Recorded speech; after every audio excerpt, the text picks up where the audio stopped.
کو آواز آ رہی ہے گرم انڈے. آپ نے کیا کہ انڈے گرم مل رہے ہیں بھائی یہاں پہ؟ مجھے تو حکیم نے کہا ہے گرم گرم انڈے کھایا کرو, ڈاکٹر نے مشورہ دیا تھا. آپ گرم انڈے کھانے کے لیے اتر گئے. ٹرین چل رہی ہے, آپ کو انڈے کھانے میں بڑا مزہ آ رہا ہے. تو یہاں انڈے کھاؤ گے, پشاور پہنچ کے نانی سے ڈنڈے کھاؤ گے کہ عید کے دن تمہیں بلایا تھا, تو 4 دن لیٹ پہنچ رہا ہے وہاں. تو ہماری بالکل سادہ سی اور آسان مثال دنیا میں یہی ہے. پیغمبر یاد دہانی کراتے ہیں. دیکھو اللہ نے ایک دفعہ ہمیں بتا دیا تھا, کافی تھا نا کہ تمہیں اس کام کے لیے بھیجا ہے. آدم کے ذریعے اعلان کروا دیا, کافی تھا نا. وہ نسل در نسل چلتا آتا. جیسے باپ نے ایک دفعہ بول دیا آپ کو, بھائی تجھے ایمپریس مارکیٹ اس کام کے لیے بھیج رہا ہوں, کافی ہے نا. لیکن ابا بار بار یاد بھی دلا رہا ہے, دوسرے بندے کو بھیج رہا ہے, اس کو جا کے یاد دلاؤ تجھے اس کام کے لیے بھیجا ہے, گٹکے کی دکان پہ نہیں بیٹھ جانا. تیسرے کو بھیجا, اس کو یاد دلا تجھے میں نے ایمپریس مارکیٹ اس کام کے لیے بھیجا ہے, مہمان آنے والے ہیں, ایسا نہ ہو چرسیوں کے ساتھ بیٹھ جا ہے. بھائی میں کراچی میں انہی کی مثالیں دے رہا ہوں جن کے ساتھ کراچی کے لڑکے بیٹھتے ہیں. آپ بار بار کہنا نا گٹکے اور چرسی کی, بیٹھتے ہی انہی کے ساتھ ہیں. ڈبو پہ جا کے بیٹھ جائیں گے اور گٹر کے ڈھکن پہ بیٹھ جائیں گے باہر گلی میں, یہی اور کہاں کوئی کسی سائنسدان کے پاس تھوڑی جا کے بیٹھیں گے. وہ کیا خیال ہے؟ یہ کسی ڈاکٹر کے پاس جا کے بیٹھ کے اس سے پوچھنا شروع کر دیں. وہ تو ایسی فضول چیزوں میں جا کے بیٹھ رہے ہوتے ہیں. تو ابا نے بار بار یاد دہانی نہیں کراتا, لیکن اللہ نے کتنا رحم کیا, کیونکہ سزا بہت سخت رکھی ہے نا آخرت میں. اس لیے اللہ نے آدم علیہ السلام کو کہا کہ آپ ابا ہیں, آپ یاد دلائیں. پھر اللہ نے کہا جاتا ہے 1.25 لاکھ پیغمبر بھیجے ہیں جو ہر دور میں یاد دہانی کراتے رہے. پھر ہمارے نبی صلی اللہ علیہ وسلم کو آخری نبی بنا کے بھیجا, لیکن علماء کو ان کا وارث بنا دیا کہ اب آپ کے بعد نبی نہیں آئے گا, لیکن علماء انبیاء کے وارث بن کے یاد دہانی کراتے رہیں گے. پھر اللہ نے تبلیغی جماعت نکال دی, وہ گھر گھر جا کے دروازہ کھٹکھٹا کے یاد دہانی کرا رہے ہیں. تو اتنے یاد دہانی کرانے والے کہ اتنا ابا بھی کسی کو یاد نہیں دلاتا کہ کس کام کے لیے بھیجا تھا. اللہ نے لاکھوں کروڑوں لوگ ہمیں یاد دہانی کرانے کے لیے بھیج دیے. یہ تو وہ ہیں جو لوگ ہیں جو ہمیں بتاتے رہتے ہیں یہ صحیح ہے, یہ کیا ہے, غلط ہے, یہ نہیں کرنا, یہ مقصد سے ہٹا دے گا. اس کے علاوہ بھی بہت سی چیزیں جو یاد دہانی کراتی ہیں.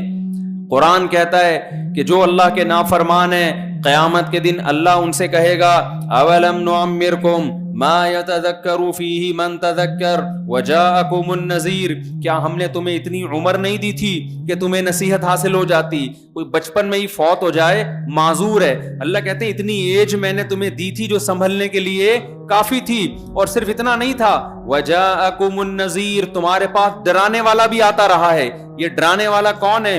علماء نے لکھا ہے صرف انسان نہیں ہے, بہت سے حالات و واقعات بھی انسان کو ڈراتے رہتے ہیں, بتاتے رہتے ہیں یہ دنیا دل لگانے کی جگہ نہیں ہے. یہ جتنے بڑے بڑے حادثات ہیں, اتنا بڑا سیلاب آیا, اتنی بڑی تباہی پھیلی ہے ملک میں, یہ بھی کیا ہے؟ نذیر ہے جس کا قرآن ذکر کر رہا ہے. یہ تباہیاں, زلزلے, سیلاب اور طوفان کا آنا, یہ سب بتا رہی ہوتی ہیں کہ دنیا رہنے کی جگہ نہیں ہے. اب بے وقوف لوگ کیا کرتے ہیں, وہ صرف ان بحثوں میں الجھ جاتے ہیں. ابے سیلاب تو اس وجہ سے آیا کہ ڈیم نہیں ہے, یقیناً اس وجہ سے آیا ہے, یہ بھی وجہ ہے. لیکن کیا جن ملکوں میں ڈیم ہے ان ملکوں میں تباہیاں نہیں آتی؟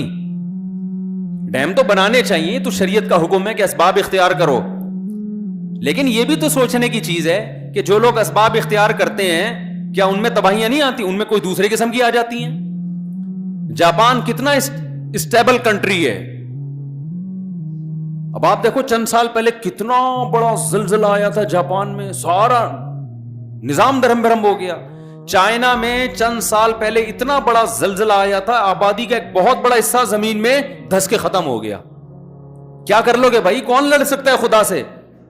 کتنی ترقی کر لو, کتنی ترقی کر لو. آپ نے سیلابوں کے آگے بند باندھ لیے, آپ نے زلزلہ پروف عمارتیں بنا دی. اب جاپان نے پتہ ہے زلزلہ پروف عمارتیں ایسی بنائی ہیں, ہمارے ایک دوست ہیں فوج میں بہت بڑے آفیسر ہیں, وہ جاپان ہو کر آئے, وہ بتا رہے تھے کہ ایسی زلزلہ پروف عمارت کے زلزلے میں عمارت پوری یوں جھکتی ہے اور پھر یوں جھکتی, ایسے لہرا رہی ہے عمارت, گر نہیں رہی. یعنی اتنا انہوں نے کہا ہے کہ اگر کوئی اتنا خطرناک ترین زلزلہ بھی کیونکہ آتے ہیں نا بہت زیادہ, تو وہ 45 ڈگری پر بھی عمارت جھک کے وہ تباہ نہیں ہو رہی, وہ ایسے جناب عمارتیں یوں یوں جھک رہی ہیں. یہ ایسا اس میٹیریل انہوں نے اس کے اندر ڈالا ہے. ہمارے یہاں تو ایک جھٹکا آتا ہے, عمارت جو زلزلہ پروف عمارت ہوتی ہے وہ بس 1 ملی میٹر جو ہے نا تھوڑا سا یہاں جاتی ہے, اس کے بعد اس کی ذمہ داری نہیں. پھر بھی آتے ہیں زلزلے, پھر بھی عمارتیں تباہ ہوتی ہیں, اور آپ نے زلزلوں کے آگے زلزلہ پروف عمارتیں بنا دی, آپ نے سیلاب روکنے کے لیے بند بنا دیے, پھر بھی تباہیاں آتی ہیں. وہ نئی قسم کی تباہیاں ہوتی ہیں. جو کورونا پھیلا ہے, آپ کو پتا ہے کروڑوں لوگ مر چکے ہیں اس سے, کروڑوں لوگ. ہمارے یہاں لوگ کہتے ہیں پاکستان میں اتنے نہیں مرے, شاید ہو سکتا ہے نہ مرے ہو اتنے, لیکن اصل بات یہ ہے کہ پاکستان میں کیلکولیشن کوئی بھی مرے بھی ہوں گے تو کس کو پتا ہوگا کہ کیوں مرا ہے یہ. ہمارے یہاں بندہ مرا ہوا وہ پتا چلتا ہے کہ کیوں مرا یہ پتا چلتا ہے. ہمارے تو پتہ ہی نہیں چلتا بندہ مرا کیوں ہے. ایک ڈاکٹر تھے, کینسر کے اسپیش تھے, کیا ہیں اللہ کرے ہیں ہی رہے, وہ مجھے کہیں گے آپ نے ہمیں تھے بنا دیا. وہ لندن میں ہیں, پاکستانی ڈاکٹر ہیں, کینسر کے اسپیشلسٹ ہیں. وہ مجھے بتا رہے تھے کہ لندن میں کینسر کے پیشنٹ بہت ہیں.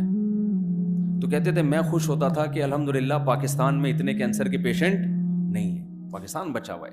کیونکہ جو کیلکولیشن جاتی تھی نا, جو گورنمنٹ کی جو ایک کیلکولیشن ہے, ہمارے ہاں اتنے فیصد لوگ کینسر کے, اور لندن کی حکومت کی جو کیلکولیشن تھی وہ الگ تھی, وہ بہت زیادہ تھے. کہتے جب میں ادھر پاکستان آیا تو میں نے اتنے کینسر کے پیشنٹ دیکھے تو پتہ یہ چلا کہ ان کمبختوں کی کیلکولیشن ہی ٹھیک نہیں ہے. کوئی فرق نہیں ہے وہاں میں اور یہاں میں, یہاں بھی بہت ہیں. تو یہاں اتنے لوگ مرے, ہم اچھا گمان رکھتے ہیں کہ انشاءاللہ کورونا سے نہیں مرے ہوں گے, لیکن اگر مرے بھی ہوں گے تو پتہ کہاں سے چلے گا, ہمارے یہاں کوئی حساب کتاب تو ہے ہی نہیں. لیکن دنیا میں بہت تباہی پھیلی ہے کورونا سے, بہت بڑی تباہی. بڑی بڑی کروڑ پتی کمپنیوں کا دیوالیہ نکل گیا ہے. کیا تھا. اور آپ کو پتا ہے آج کل باہر ملکوں کے ویزے بھی ٹھکا ٹھک لگ رہے ہیں. میں بھی عمرے کے لیے گیا نا ایئرپورٹ پہ, تو انٹرنیشنل ایئرپورٹ پہ اتنا رش میں نے فرسٹ ٹائم دیکھا. ورنہ ہم تو بیرون ملک سفر ہوتے رہتے ہیں, جو ڈومیسٹک فلائٹس ہوتی ہیں نا جو اندرون ملک, اس میں تو رش ہوتا ہے. بھئی گرمیوں کی چھٹیاں آ رہی ہیں تو سارے مری جا رہے ہیں, اور سارے پنجاب جا رہے ہیں, کوئی اسلام آباد جا رہا ہے, یہ ہوتا ہے. لیکن بیرون ملک پروازوں کا اتنا رش عام طور پہ نہیں ہوتا.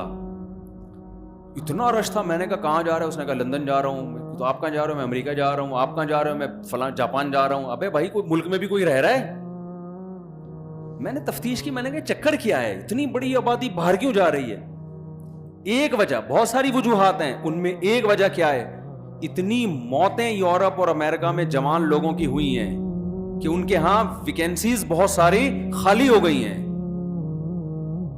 ٹھکا ٹھک جابیں مل رہی ہیں. اب آپ بھی ہو سکتا ہے بیان سن کے فوراً نکل جائیں, کوئی امریکہ کا ٹکٹ کرائے اور کوئی یار جاب یہاں تو مل نہیں رہی, چلو وہاں چلتے ہیں. ان میں ایک بات یہ ہے کہ وہ دیکھتے ہیں قابلیت بھی ہے یا نہیں. تو آپ قابلیت پیدا کر لیں تو مل جائے گی جاب آپ کو. ایسا نہیں ہوگا کہ بیان سنا اور آدم علیہ السلام کا واقعہ کی بیس پہ آپ کو جاب مل جائے کہ جی ہمیں آدم علیہ السلام کا, وہ ان چیزوں کو وہ ویلیو نہیں دیتے, سمجھتے ہو, کیونکہ وہ تو نہیں مانتے نا اللہ رسول کو. تو اتنی بڑی آبادی ہلاک ہوئی ہے, اتنی بڑی آبادی, کتنے ترقی یافتہ لوگ ہیں یار. ایک اتنا سا وائرس ہے بھائی, چائنا میں ایک آدمی کو لگا تھا, وہ روک نہیں پایا. ایک آدمی کو چائنا میں وہ وائرس ہوا تھا. جو چائنا کا ڈاکٹر تھا نا, اس نے کہا کہ یہ عام وائرس نہیں ہے, یہ بڑا خطرناک وائرس ہے, اس کو روکو.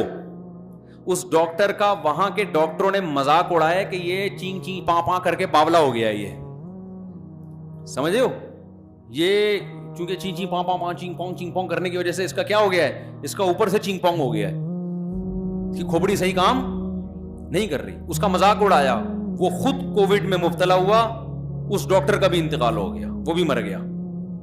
پھر 1 سے 2, 2 سے 3, 3 سے 4. پھر چائنا بہت بڑی پاور ہے, تھوڑے سے لوگ تھے علاقے میں, اس نے کہا کنٹرول کر لیں گے ہم. پہلے تو اس ڈاکٹر کے لیے انہوں نے چنگ پونگ کر کے اپنی زبان میں دعائیں مغفرت کی کہ یار اس نے ہمیں صحیح کہا تھا, ہم نے اس کو کیا سمجھا مذاق, کیونکہ انہوں نے کہا ایسا کیسے ہو سکتا ہے, ایک وائرس ہے اور اتنا ڈینجرس اور ایسے پھیل رہا ہے دنیا میں. نا انہوں نے بھی کہا کہ کچھ بھی نہیں ہے. انہوں نے کیا کیا کہ بھائی یہ علاقہ ہے اس کو بند کر دو یار, یہاں کے لوگ جانے نہ دو. اللہ میاں نے کہا کہ نا نا نا نا، ایسا پھیلاؤں گا دنیا کے گاؤں گاؤں میں، چپے چپے میں. وہ الگ بات ہے کہ ہم نہیں مرے، ٹھیک ہے نا، بچ گئے، کیونکہ ہم اس سے بڑے بڑے وائرس ہضم کر چکے ہیں. ایک ڈاکٹر نے مجھے بتایا کہ پاکستانیوں کا جو وہ سسٹم ہے نا، ریزسٹنٹ پاور بیماریوں سے لڑنے کی، وہ بہت زیادہ ہے. اس کی وجہ یہ ہے کہ بہت ساری وجوہات ہیں نا. ہم تو گندے نالے پہ سوتے ہیں، وہاں کے جراثیموں نے ہمیں مارنے کی کوشش کر کے تھک ہار کے چلے گئے، اور کیا کیا کھا رہے ہیں ہم لوگ. تو وہ وائرس تو یہ تو بچوں کا کھیل ہے ہمارا. 2-3 چھینکیں آتی ہیں، جن کو کووڈ ہوا ہے نا، یا ایک دفعہ چھینکیں ٹیسٹ کرایا پازیٹیو آیا ہے، اگلی چھینک میں وہ نکل گیا، وائرس ہی نکل گیا اگلی چھینک. لیکن مرے بھی بہت ہیں، بھی بتا دوں میں، ایسا نہیں ہے، اتنی خوش فہمی میں نہ رہیں، بہت لوگ مرے ہیں کووڈ میں بھی. تو